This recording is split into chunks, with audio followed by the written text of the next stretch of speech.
नमस्कार, मैं हूं राहुल राजपूत और आप देख रहे हैं सबसे बड़ा मुद्दा। आज एक बहुत जरूरी सवाल के साथ अपनी बहस की शुरुआत करना चाहता हूं। सवाल यही कि क्या मजहब सिखाता है किसी एक पार्टी से बैर करना? और इस सवाल को पूछने की जरूरत इसलिए आ गई क्योंकि उत्तर प्रदेश के 2 शहरों से कुछ ऐसी घटनाएं सामने आई हैं जो इस तरफ इशारा कर रही है कि एक खास पार्टी को बहाना बनाकर कुछ लोगों को टारगेट किया जा रहा है। सबसे पहला वाकया गोंडा जिले का है, जहां लुकमान नाम के एक शख्स को धर्म के चंद ठेकेदारों ने इसलिए निशाना बनाया क्योंकि वो बीजेपी का समर्थन करता था। दूसरी तरफ अलीगढ़ में एक बुजुर्ग ने जब राम के नाम का जाप किया तो कुछ लोगों ने हमला कर दिया।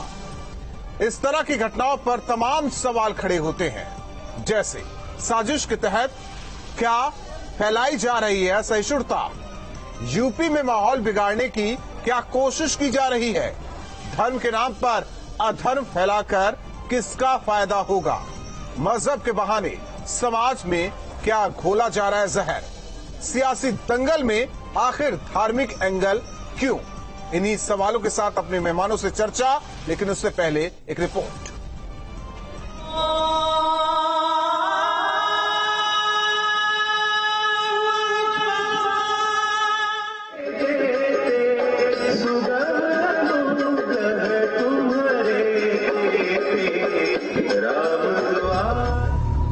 जिस हिंद की सुबह की शुरुआत मस्जिद से उठी अजान से, मंदिर से गूंजे राम नाम से होती थी, जहां की गंगा जमुनी तहजीब मिसाल थी, जहां न जात पात का बंधन था न ऊंच नीच का भाव, वहां अब सुर एक दूसरे के खिलाफ उठ रहे हैं। ऐसा क्यों? तो वो बताने के लिए ये तस्वीर काफी है। जगह है अलीगढ़ का सराय काले खां और वजह है राम नाम का उद्घोष। आरोप है कि दिनेश नाम का ये शख्स अपने चबूतरे पर राम नाम जाप रहा था। कुछ लोगों ने मना किया तो वो चुप नहीं हुआ। गुस्साए लोगों ने उसकी पिटाई कर दी। बयान कर रहा था, सीताराम सीताराम सीताराम बोलिए। मस्जिद पे आए थे, क्या बक रही हो आप?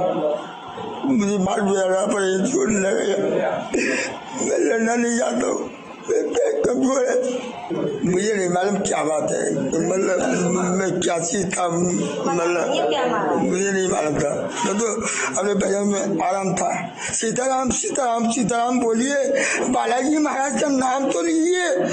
गुरु महाराज के बड़े बालाजी महाराज का काम कीजिए, अपना काम कीजिए गुरु महाराज। बजरंग दल नेता की शिकायत पर पुलिस ने आरोपी पक्ष के खिलाफ केस दर्ज कर लिया है। तहरीर पर विधि सम्मत रूप से एफआईआर दर्ज कर वैधानिक कार्रवाई प्रसिद्ध कर दी गई है। वहीं जो आक्रामक पक्ष था उस व्यक्ति को वहां पर गिरफ्तार कर दिया गया है। मौके पर पूर्ण शांति। दूसरी तस्वीर गोंडा की है। यहाँ भी कुछ ऐसा ही हुआ।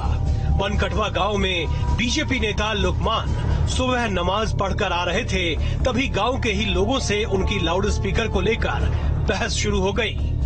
लुकमान के सरकार को समर्थन देने पर उसकी पिटाई कर दी गई।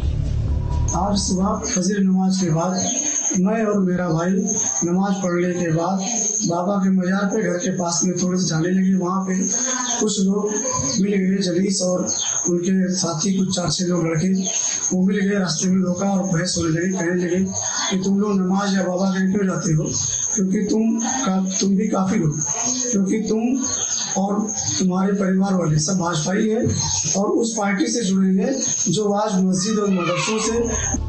लुकमान के साथ हुई हिंसा पर डिप्टी सीएम केशव प्रसाद मौर्य ने नाराजगी जाहिर की है, तो कांग्रेस ने भी इसकी निंदा की।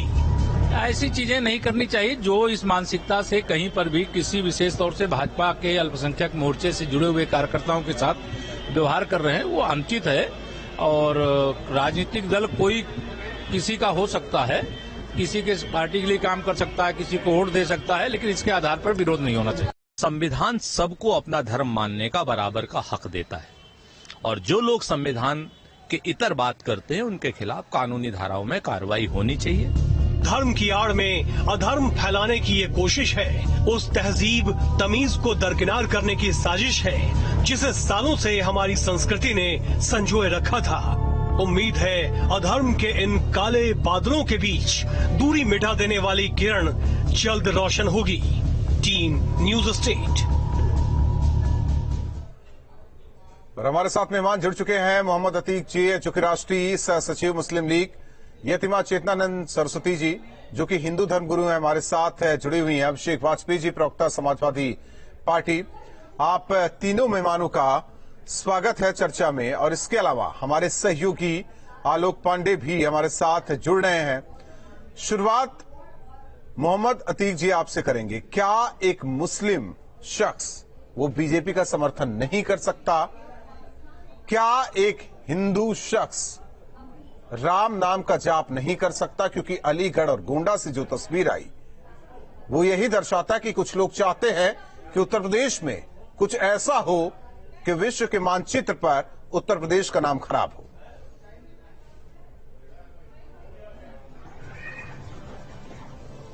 देखिए, जो आपने मुझसे सवाल किया है उसकी पृष्ठभूमि में जाके मैं ये कहना चाहूंगा कि कोई बात नहीं है। भारत जो है लोकतांत्रिक देश है, इसमें कोई किसी का भी समर्थन कर सकता है, कोई किसी पार्टी में जा सकता है, कोई रोक नहीं है। लेकिन बात वही है कि जो विश्व हिंदू परिषद और बजरंग दल ने जो एक लाइन सेट कर रखी है सोशल पुलिसिंग की, आज से नहीं साल पहले से एक सोशल पुलिसिंग हिंदुस्तान में चलती चली आ रही है, जिसको प्रशासन और सरकारों ने कभी नहीं रोका। कोई प्रेमी युगल बैठ नहीं सकता, वो बात नहीं कर सकता क्योंकि हमारी संस्कृति के खिलाफ है। कोई गोश्त खा नहीं सकता, कोई कारोबार नहीं कर सकता। मैं आपको माफी के साथ मोहम्मद अतीक जी यहाँ रोकना चाहता हूँ। मैं माफी के साथ रोकना चाहता हूँ। मेरा संदर्भ जो है, मेरा सवाल जो है, आपका जवाब उसमें फिट नहीं बैठ रहा है, क्योंकि आप कुछ और बात कर रहे हैं। सवाल मैंने सीधा पूछा कि क्या एक मुस्लिम शख्स बीजेपी का समर्थन नहीं कर सकता? अगर करेगा तो उसे मारा पीटा जाएगा, उसके घर वालों पर गालियों की बौछार की जाएगी, या कभी कभी जान से मार दिया जाएगा। मैं यही कहना चाह रहा हूं, आप मेरा जवाब सुन तो लें। अगर आपके अंदर थोड़ा सा पेशेंस हो तो सुन लीजिए। मेरे अंदर बहुत पेशेंस है, उसके बाद आप अपनी बात कहिएगा। लेकिन मैं यही कह रहा हूं, आप लाइन पे आइए। मैं यही कह रहा हूं, नहीं, मैं लाइन पे ही हूं। देखिए, रूट जो कॉज होता है उसको देखना बहुत जरूरी है। ये सोशल पुलिसिंग क्यों हुई, क्यों मारा? जो आदमी बीजेपी का समर्थन कर रहा था उसको क्यों मारा गया? इसको सोशल पुलिसिंग के दायरे में लाना होगा। ये सोशल पुलिसिंग हिंदुस्तान में नमाज नहीं पढ़ने दिया जा रहा था, बीजेपी का आदमी कहा जा रहा था, हम तय करेंगे। ये कहा जा रहा था कि लाउड स्पीकर उतरवाने वाली सरकार का ये आदमी है, उस पार्टी का ये आदमी है। नहीं, कोई को क्यों कहता है तय करेगा कि जो है हम वहां अजान होने देंगे? ये गवर्नमेंट तय करेगी, ये हमारा न्यायालय तय करेगा, ये लोकतंत्र है। यहाँ पर जो है आदमी जिसका जो मर्जी होगी वहां जाएगा। ये कहते हुए मारपीट की जा रही है, बीजेपी में जाएगा, जो सपा में समर्थन करना, लेकिन यही तो कुछ लोग नहीं चाहते ना। नहीं, वही मैं कह रहा हूं, ये सोशल पुलिसिंग क्यों है? ये बीजेपी हिंदू मुसलमान का मुद्दा नहीं है, ये मुद्दा है सोशल पुलिसिंग का। इसको आपको फैब्रिक बीजेपी से इतनी चिढ़ क्यों हिंदुस्तान में हो रही है? बीजेपी से ये चिढ़ क्यों? नहीं, बीजेपी से चिढ़ कहां है आपको? नहीं, आपको बीजेपी से इतनी मोहब्बत क्यों है? सोशल पुलिसिंग मैंने कब कहा मुझे मोहब्बत है? पुलिसिंग को मैं आपसे सवाल कर रहा हूं। आपको नहीं, एक मुसलमान आप हैं, एक हिंदू मैं हूं। कि अखलाक और पहलू खान को जो मारा गया वो सोच नहीं। जी बिल्कुल, मुझे आपसे प्यार है। आपको एक कहीं भी देखिए, मुझे आपसे मैं आपको देखिए, जो आरोप लगे हैं, आप सुनिए, ये कौन तसल्ली से सुनिए। 6 केसेस सामने आ चुके हैं। मैं बता रहा हूं, अब तक सुन लीजिए, मेरी बात सुन लीजिए, सुन लीजिए। आप जाएंगे, आप उधर ही जाएंगे, लेकिन आप ही के कम्युनिटी के किसी व्यक्ति को मारा जाएगा तो आप बीजेपी को दोष देंगे। किसी को मारा पीटा जाएगा, आप बीजेपी से इतनी नफरत क्यों है? मैंने कहा, मैं जो सोशल पुलिसिंग कर रहे हैं मैं उनके खिलाफ हूं।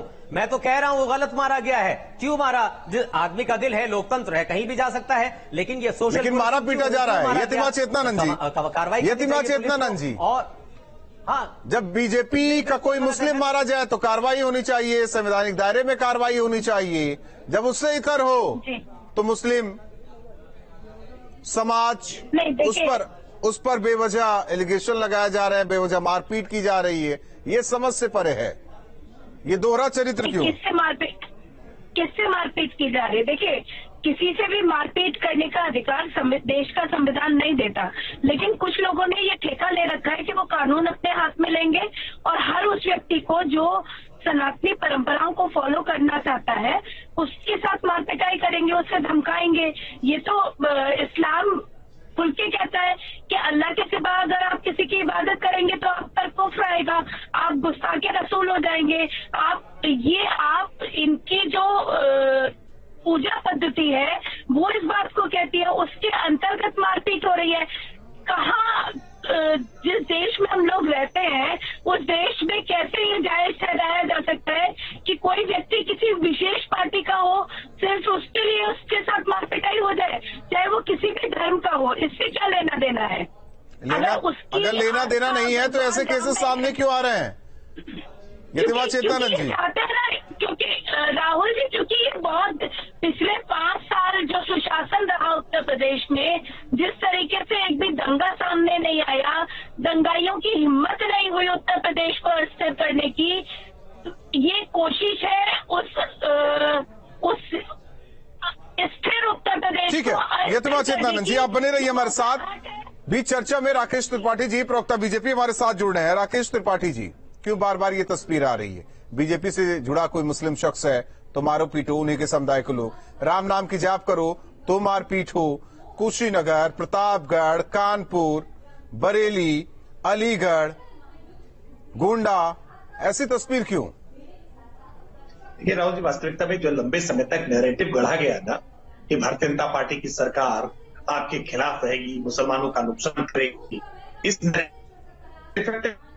इसके लिए आज जो लोग के साथ मारपीट करने वाले हैं केवल वो दोषी नहीं है, वो तो प्राथमिक तौर पर प्रथम दृष्टया दोषी हैं जिन्होंने आज मारपीट की है, जिन्होंने बाबर की हत्या करने का काम किया कुशीनगर में, जिन्होंने अमेठी में पिटाई करने का काम किया, अलग अलग स्थानों पर जिन्होंने भारतीय जनता पार्टी के पक्ष में समर्थन में बात करने वालों की जिन्होंने पिटाई की, उनके साथ गलत व्यवहार किया, केवल वो ही दोषी नहीं है।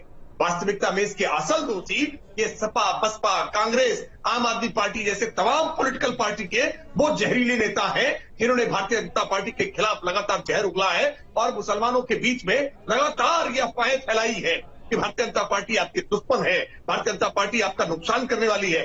जबकि आज तो मुगलता टूटता हुआ दिख रहा है। केंद्र की नरेंद्र मोदी सरकार जब 2014 से बनी और उत्तर प्रदेश में योगी आदित्यनाथ की सबसे सरकार बनी, सबसे ज्यादा जो बेनिफिशियरी है, जो लाभार्थी है, वो तो मुसलमान समुदाय से आ रहे हैं। आज उत्तर प्रदेश में 44 लाख मकान जो हमने 2017 से लेकर के 2022 के बीच में बांटे, इन 44 लाख राकेश जी नहीं मानते, 27% मकान तो नहीं मानते, वो तो कहते हैं ये तो लाउड स्पीकर उतरवाने वाली पार्टी के लोग हैं। नहीं, देखिए यही वास्तविकता में फिर भ्रम फैलाया जाता है। लाउड स्पीकर 2 टूक कहा गया, लाउड स्पीकर मंदिर हो या मस्जिद हो। अब ये कौन भ्रम फैला रहा है? हालांकि ये चीजें ठीक है। राकेश जी, अभिषेक वाजपेयी जी हमारे साथ, प्रवक्ता समाजवादी पार्टी है, काफी देर से वो भी उंगली उठा रहे हैं, कुछ बोलना चाह रहे हैं अभिषेक जी। देखिए राहुल जी, सबसे बड़ी चीज है कि हमारे बड़े भाई राकेश जी बहुत अच्छी बातें बोल रहे थे, लेकिन कुछ चीजें वो भूल जाते हैं। बाबर की बात कर रहे थे तो अगर मैं पहली चीज तो मैं इस बात को कहना चाहूंगा अपनी पार्टी, आपके चैनल के माध्यम से अपनी पार्टी के बेस पे, कि कोई भी किसी भी धर्म का हो वो किसी भी पार्टी में जा सकता है, किसी भी भगवान की इबादत कर सकता है। इसके लिए हमारे देश में स्वतंत्रता है।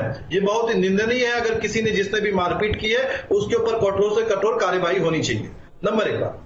नंबर दूसरी चीज, जैसे राकेश भाई बोल रहे थे बड़ी बड़ी चीजें, बाबर की घटना जैसे उन्होंने जिक्र किया, अरे इसके बारे में इनको बताना चाहिए था कि बाबर की घटना में बाबर और उसके डीएम और एसपी के पास कितनी बार गुहार लगाया था 4 महीनों में, कितनी बार इन्होंने संज्ञान लिया। बाबर की जान बच सकती थी, लेकिन इनकी सरकार ने कोई भी काम नहीं किया। और तो और अभी मैं इनके यहाँ के सांसद सुब्रत पाठक जी बैठ करके कल मेरे साथ डिबेट में बाकायदा मुस्लिम भाइयों को धमका रहे थे। तो एक सांसद अगर धमका रहा है प्रदेश और जो देश को आगे ले चलने की बात करता है वो धमकाता है मुस्लिम भाइयों को या किसी दूसरे वर्ग को धमकाए, तो बहुत ही विचारणीय प्रश्न होता है। नहीं तो आपके कितने सारे अनुयायी होते हैं, को धमका रहे हैं, उसका क्या जी? मुस्लिम भाई तो अपने मुस्लिम भाई को धमका रहे हैं, मारपीट कर रहे हैं, जान से मार रहे हैं।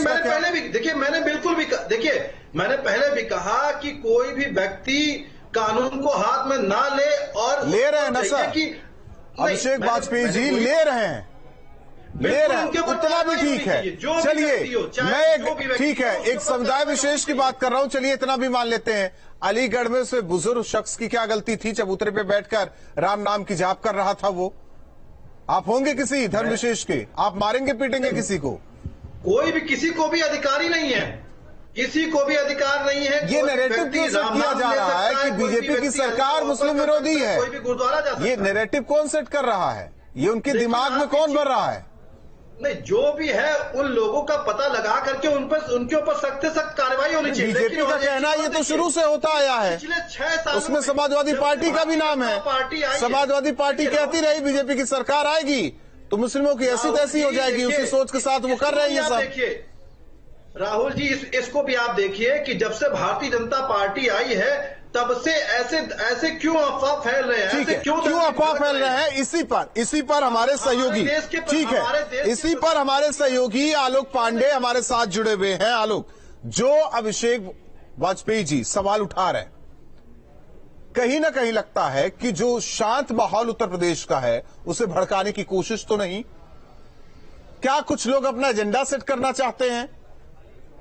जो कई प्रदेशों में हुआ है और उत्तर प्रदेश में नहीं हुआ है, कुछ ऐसी घटनाएं सामने आए जहां एक पक्ष असहिष्णु हो रखा है और एक असहिष्णु और सहिष्णु वाली बात दूसरा पक्ष हो रखा है, तो ये ना कहें कि कहीं कुछ प्लानिंग हो रही है, बड़ी प्लानिंग हो रही है उत्तर प्रदेश के लिए? ऐसी घटनाओं को लेकर क्या लगता है?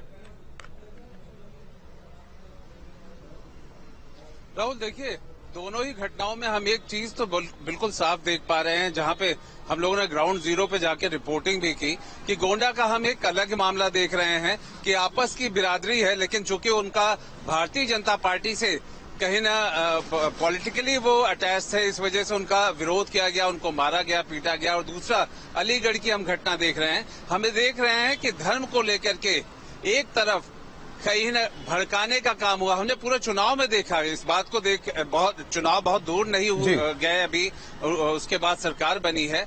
धर्म को लेकर के, एक खास समुदाय को लेकर के किसी से डरा करके और उसके बदले में वोट लेकर के, ये हमने चुनाव में ही देखा।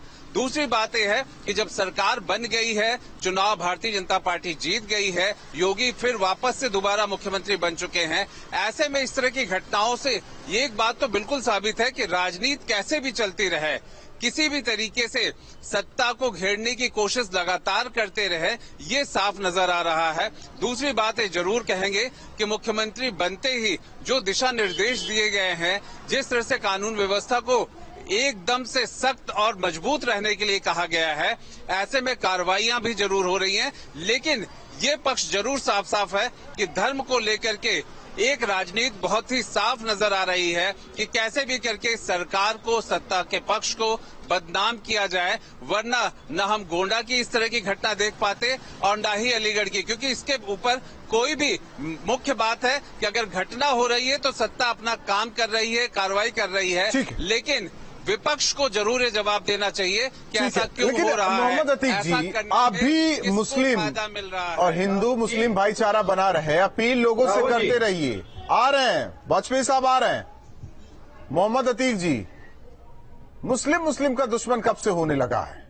जी, मैं तो शुरुआत से कह रहा हूं कि हिंदू नहीं, मुस्लिम का दुश्मन, ना हिंदू मुसलमान का दुश्मन है, ना मुसलमान हिंदू का दुश्मन है। ये तो एक नैरेटिव तैयार किया जा रहा है आने वाले इलेक्शंस के लिए। और आप जो कह रहे थे कि जो राम नाम जाप कर रहे थे उनको मारा गया, लेकिन आप ये भी देखिए ये जो हुआ ये बहुत गलत हुआ। लेकिन आप ये देखिए हिंदुस्तान में वो भी लोग हैं जो कहते हैं कि जय श्री राम कहो वरना तुम्हें मारेंगे, और उनको मारा भी गया। समझे कि नहीं? तो हिंदुस्तान में कौन ये कर रहा है कि सरकारें क्यों नहीं उसको जो है गिरफ्तार कर रही है? ऐसा नैरेटिव क्यों पीड़ा है? राकेश जी, पीड़ा है कि आप क्या खाएंगे? आप लोग नहीं समझ रहे हैं मोहम्मद अतीक जैसे लोगों की पीड़ा, हम उनके समुदाय की पीड़ा आप नहीं समझ रहे हैं। जी बिल्कुल कोई नहीं समझेगा और ये समझ भी नहीं सकते। और मैं ये कह रहा हूं कि जाहिर सी बात है कि जब अखलाक और पहलुकान क्या खाएंगे क्या नहीं रखेंगे, घर के अंदर क्या बरामद होगा, ये आप तय करेंगे, ये गवर्नमेंट तय करेगी और गवर्नमेंट की एजेंसीज तय करेंगी। सोशल जी, आपकी पीड़ा को समझ रहे हैं। राकेश जी कुछ बोल रहे हैं। मैं तो बहुत पीड़ा में, वास्तविकता में हूं। जब किसी मुसलमान क्षेत्र को संवेदनशील क्षेत्र घोषित किया जाता है तो पीड़ा होती है। क्यों आखिरकार मुसलमान बाहुल्य क्षेत्र को संवेदनशील क्षेत्र माना जाता है? क्यों वहां से शोभा यात्रा नहीं गुजर सकती है? किसी हिंदू बाहुल्य क्षेत्र से कभी भी कोई रमजान के महीने में अगर कोई जुलूस निकलना हो, या ताजिया विसर्जन का कोई जुलूस निकालना हो, या मुहर्रम का कोई जुलूस तो आपत्ति नहीं होती है? किसी मंदिर के सामने मुहर्रम के जुलूस गुजरने में कोई आपत्ति नहीं होती है? क्यों आपत्ति होती कि मस्जिद के सामने से हनुमान जयंती मालूम उनके चीफ मिनिस्टर का जो स्टेटमेंट है, क्यों बीजेपी के प्रवक्ता को मैं बता दूं जब होती है तो यही आपको पीड़ा होती है। ये पीड़ा बंद कर दीजिए।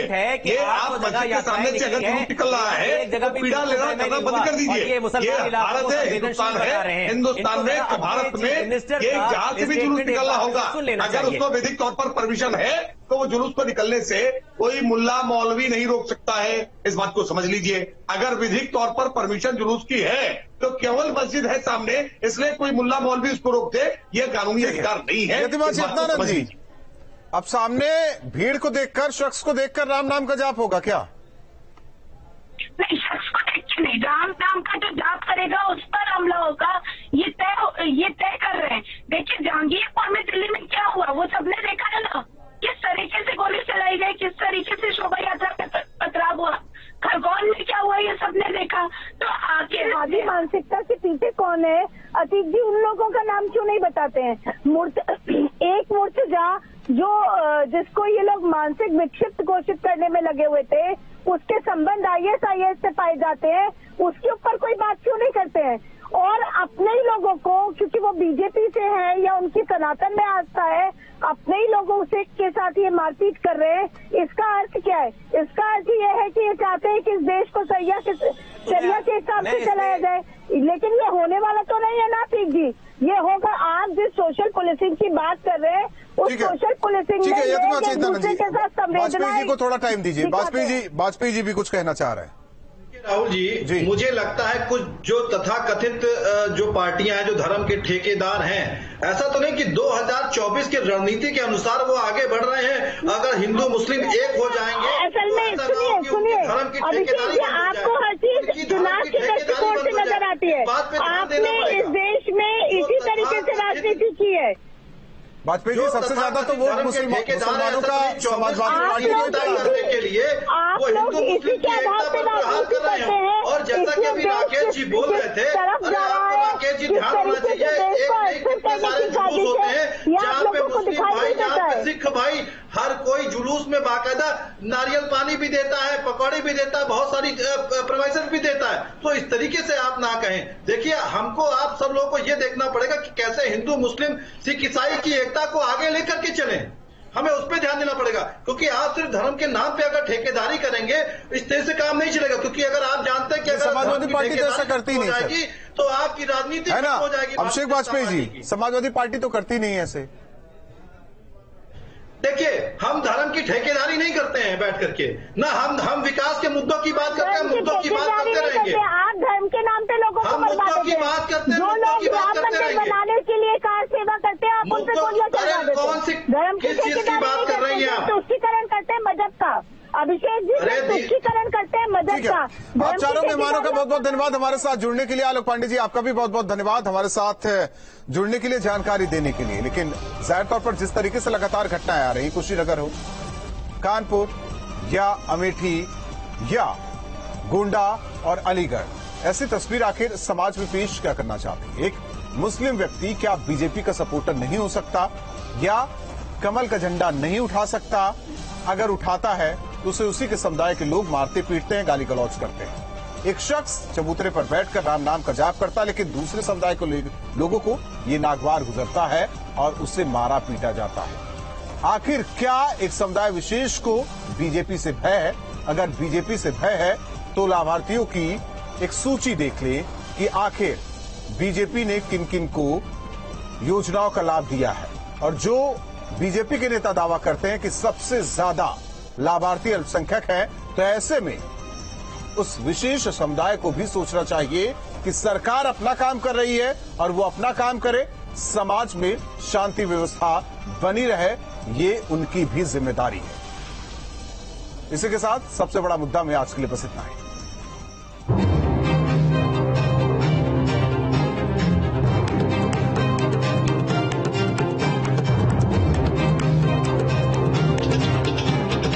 कोलेस्ट्रॉल की दवा व ब्लड थिनर